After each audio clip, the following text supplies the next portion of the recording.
액션 let's go 저 건물을 찾으러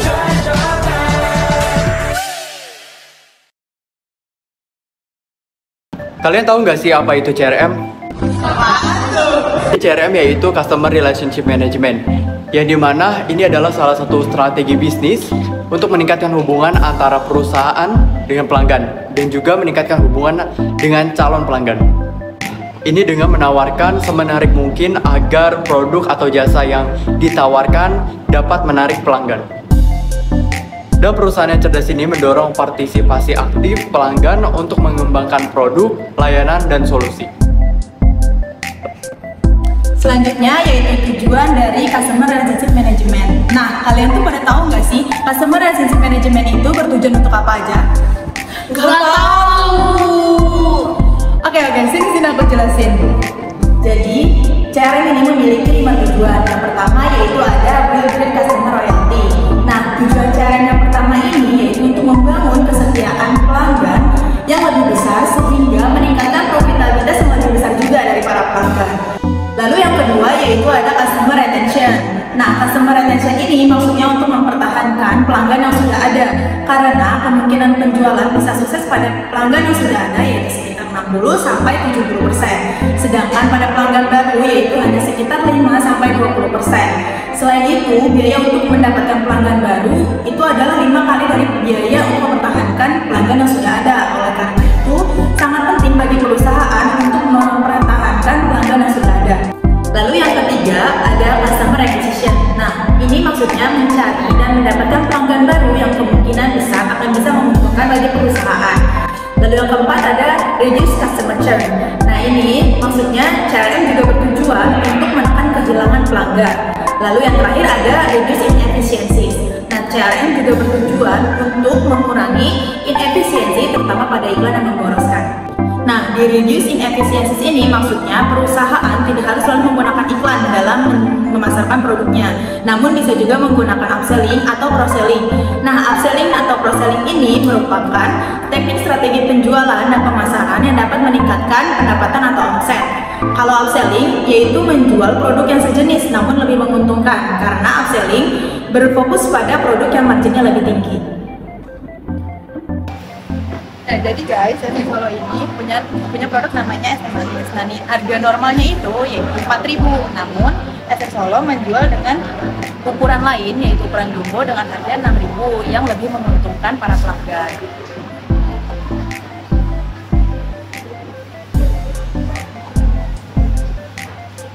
Jadi guys, ini produk dari upselling yang udah aku jelasin tadi. Nah, ini itu yang harga normalnya 4.000 dan ini itu yang ukurannya jumbo dengan harga 6.000.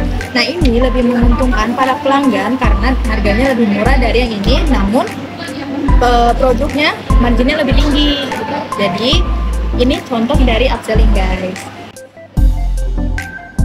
Selanjutnya ada cross-selling. Nah, cross-selling ini merupakan teknik merekomendasikan produk ke produk utama yang sudah dibeli. Jadi, cross-selling itu menjual produk tambahan atau produk pelengkap kepada pelanggan untuk membantu mereka mendapatkan hasil yang lebih maksimal. Pada cross-selling, produk yang ditawarkan tidak harus selalu lebih tinggi marginnya dari produk utama.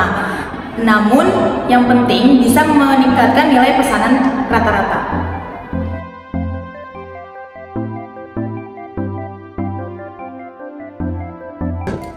Nah, upselling dan cross-selling ini juga memiliki keuntungan. Yang pertama yaitu untuk meningkatkan nilai pesanan rata-rata. Lalu yang kedua meningkatkan loyalitas dan kepuasan pelanggan karena menawarkan produk yang lain.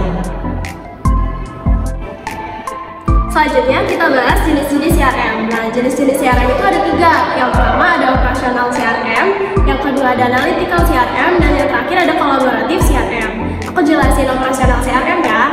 Jadi operasional CRM itu merupakan sistem terpusat yang mendukung berbagai fungsi bisnis seperti pemasaran, penjualan, dan pelayanan pelanggan perusahaan dengan menyimpan informasi tentang prospek, pelanggan, dan bisnis secara keseluruhan. Operasional CRM dilakukan untuk membantu fungsi bisnis itu seperti sales atau marketing agar dilakukan secara lebih efisien. Nah, operasional CRM juga punya 3 fungsi. Yang pertama ada fungsi marketing atau fungsi pemasaran, di mana fungsi ini membantu proses pemasaran dengan kemampuan antara lain lain, segmentasi konsumen, manajemen promosi, dan yang lainnya.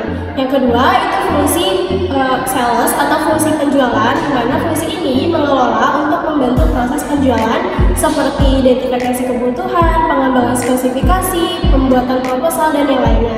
Yang terakhir ada fungsi service atau fungsi pelayanan terhadap pelanggan, di mana yang dilakukan ini secara otomatis seperti pengaduan konsumen melalui call center atau website perusahaan. Nah, selanjutnya ada Analytical CRM. Analytical CRM ini dapat membantu top manajemen untuk marketing, sales, personal support untuk menentukan cara yang lebih baik dalam melayani pelanggan. Nah, Analytical CRM ini ada caranya loh. Yang pertama, kita membutuhkan customer data. Customer data ini diperoleh dari call center, website, wireless, file sales, email, direct email, marketing campaign, legacy system, demografi data, dan third party data. Nah, data-data tersebut kemudian dikumpulkan menjadi satu di Customer Data Warehouse yang selanjutnya dianalisa menggunakan OLAP, data mining, dan alat analisa lainnya. Nah, data-data yang sudah dianalisis ini kemudian menghasilkan profitable customer, marketing segment, customer profile, and cards rate, yang dimana nantinya akan membantu top manajemen dalam mengambil keputusan yang lebih baik, marketing eksekutif untuk memahami efektivitas promosi, sales eksekutif untuk meningkatkan penjualan, dan personal support untuk meningkatkan kualitas support dan membangun hubungan pelanggan yang lebih kuat. Nah guys, jenis CRM ketiga ini ada namanya collaborative in CRM atau collaborative in banking. Nah, tujuan dari kerjasama antara CRM dan juga si banking ini adalah untuk membuka peluang baru ataupun mengoptimalkan efisien operasional dari si banking ini tersebut. Nah, contohnya itu apa sih dari CRM in banking ini tuh ada yang ketika kita, semisal nih kita salah transfer ke rekening teman kita, berbeda daripada yang dituju. Nah, ini tuh ketika kita menelpon call center, ini data-data kita tuh sudah ada di call center tersebut. Jadi kita tidak perlu ribet-ribet lagi untuk menceritakan keluh kesah kita, dan kita tidak akan diontang-lantung gitu. Nah, ketika kita datang ke bank, itu kita sudah dapat menemukan penyelesaian permasalahan dari yang kita alami ini, gitu ya guys. Nah, dan juga CRM ini itu juga mengumpulkan data-data riwayat transaksi kita, yang dimana banking ini dapat membuka peluang untuk memberikan produk-produknya yang lebih tinggi dari yang kita miliki. Jadi semisal nih, saya memiliki kartu kredit yang biasa atau yang gold. Nah, karena saya sering berbelanja, nanti ini akan diberikan sama bank. Biasanya call center itu akan menawarkan produknya, mengupgrade kartu kredit yang saya miliki ini menjadi yang lebih platinum, gitu ya guys ya. Nah guys, ini adalah contoh dari CRM in banking, di mana ketika kita melakukan pembayaran di bank ini, kita hanya perlu menyebutkan NIM kita saja dan akan muncul kalau total tagihan yang harus kita bayarkan. Tidak perlu menyebut nama.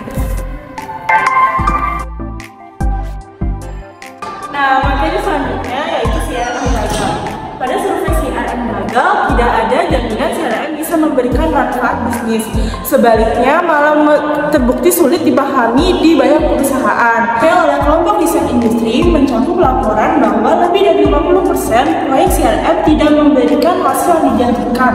Nah, 20% bisnis yang disurvei melaporkan bahwa implementasi CRM sebenarnya telah merusak hubungan pelanggan yang sudah terjalin dengan lama. Survei kepuasan manajemen senior dengan 25 alat manajemen CRM berada di peringkat paling bawah dalam hal kepuasan pengguna. Meskipun 72% mengharapkan sistem CRM segera diimplementasikan. Materi selanjutnya itu kemanisan CRM project file. Terdapat 4 bagian. Yang pertama, unclear goals for the new enterprise CRM. CRM dapat memberikan manfaat yang luas ke banyak departemen. Namun, kurangnya fokus dapat menyebabkan kegagalan pada CRM, terutama jika proyek CRM baru dimulai. Dan yang kedua yaitu lack of end user involvement in the planning and design process. Kurang banyak melibatkan user adalah penyebab utama kegagalan implementasi CRM. Meskipun tujuan utama dari proyek CRM adalah untuk membuat hidup lebih mudah bagi end user, sejumlah bisnis malah tidak melibatkan end user dari awal. Yang ketiga, terdapat lack of involvement from an executive sponsor. Seorang eksekutif sponsor adalah seseorang yang memberikan lebih dari sekedar dukungan finansial, namun juga harus memiliki visi tentang apa yang dicapai perusahaan dengan mengadopsi CRM. Berkomitmen untuk keberhasilan CRM dan memberikan arahan dan bimbingan yang berkelanjutan dari awal, melalui implementasi dan seterusnya. Yang keempat, terdapat dirty data within the enterprise CRM. Banyak proyek CRM yang mengalami data kotor, misalnya duplikat record atau data yang lengkap. Kualitas data yang baru dapat menyebabkan layanan pelanggan yang buruk, perkiraan pendapatan yang tidak akurat, dan keputusan strategis yang salah informasi. Nah, selanjutnya saya akan menjelaskan mengenai business value of CRM. Nah, jadi dengan adanya sistem CRM yang efektif, perusahaan ini akan dapat meningkatkan kepuasan pelanggan, yang dimana akan menekan biaya direct marketing. Kemudian pemasaran yang lebih efektif dan biaya yang lebih rendah untuk customer acquisition dan customer retention. Nah, kemudian sistem CRM juga memberikan informasi, yang dimana informasi ini digunakan untuk meningkatkan pendapatan penjualan dengan mengidentifikasi pelanggan yang paling menguntungkan dan membuat segmentasi untuk fokus marketing dan upselling perusahaan. Nah, kemudian si business value juga tuh dia bisa menurun. Nah, menurunnya itu karena apa sih? Nah, jadi bisnis value menurun ini tuh bisa dikatakan oleh churn atau CHURN. Nah, jadi si CHURN atau churn sendiri ini merupakan jumlah pelanggan yang berhenti menggunakan atau membeli produk atau jasa yang perusahaan jual.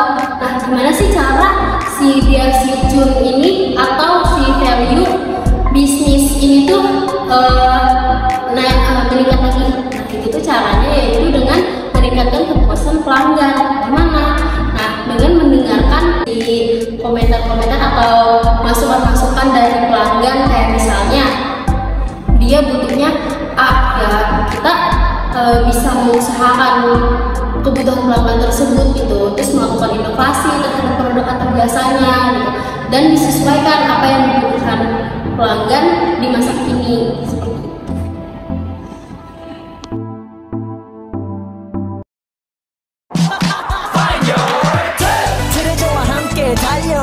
Ready for action, let's go. 수업 건물을 찾으러